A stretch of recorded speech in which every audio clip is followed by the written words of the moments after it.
Hi, and welcome to Gene's Corner. Here we are at the end of camp. We're going to be saying goodbye, and there's a lot of emotion involved. But one of the things we need to be able to do is remember the good things and the things we learn in camp, because everything in camp is a learning experience. For example, when I was a kid, when I first started out in camp, I learned when I walked past the stables, I had to watch out not to step in the caca. And to this day, whenever I see a horse, I know I have to watch out where I'm walking. And this is something that I learned in camp.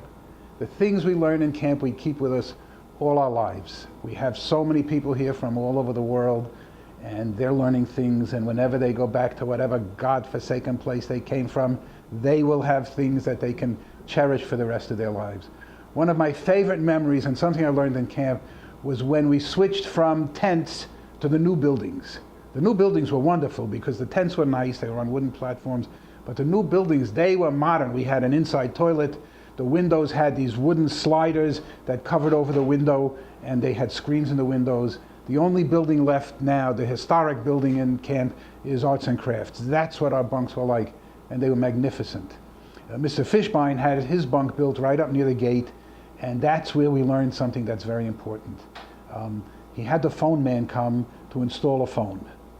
And the phone man, and in those days, phones weren't like we have today. Phones mounted on a wall, and there was something that you talked into, and the earpiece was on a long cord. And the phone man yelled over to, we saw it, I happened to be there, I saw it, yelled over to Mr. Fishbein, he says, "Hey boss, where do you want me to mount the phone on the wall?" And Mr. Fishbein didn't even look up, he said, "Put it at eye level." Now the phone guy was obviously a former basketball player. So when he put it at eye level, he must have been 6'8", and eye level for him was up here, but for Mr. Fishbein was way up here because he was a short man. Then Mr. Fishbein wanted a little peephole in the door. It was all plywood.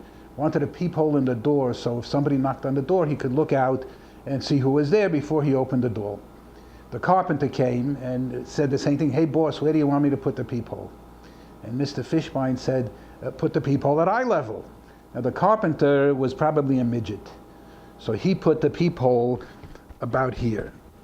Now, we used to watch when people would call up. We would hear the phone ring. We would all run to Mr. Fishbein's window and watch him having to talk on the phone like this because the phone was way up here. And then if somebody would knock on the door, he would open the peephole and he would have to bend down to be able to talk into the peephole. The lesson we learned for life that came from this is if you're going to tell somebody to put something at eye level, make sure you know how tall they are. This is something that you must carry with you for life. So that's our wisdom for the week. That's our camp lesson for the week. It's time to start saying goodbye. There are memories that I have that I will always cherish here in camp. Coach Lee hosting teams from other camps and bringing them out beverages and making them comfortable. And it was just a little bit of sportsmanship, a little bit of his character that made such an extraordinary impression on me, and we're really lucky to have him. I'm getting the high sign from my producer. It's time to say goodbye and sign off. I will miss you all. It's hard to say goodbye. I'm an older person, I have children, I have grandchildren. I was a businessman. I was once even a soldier. And still to this day, when I say goodbye in camp, I start to cry. So I will miss you all. I love you. I look forward to seeing you next summer. And remember, if you need me, you know where to find me. I'll be standing in the corner.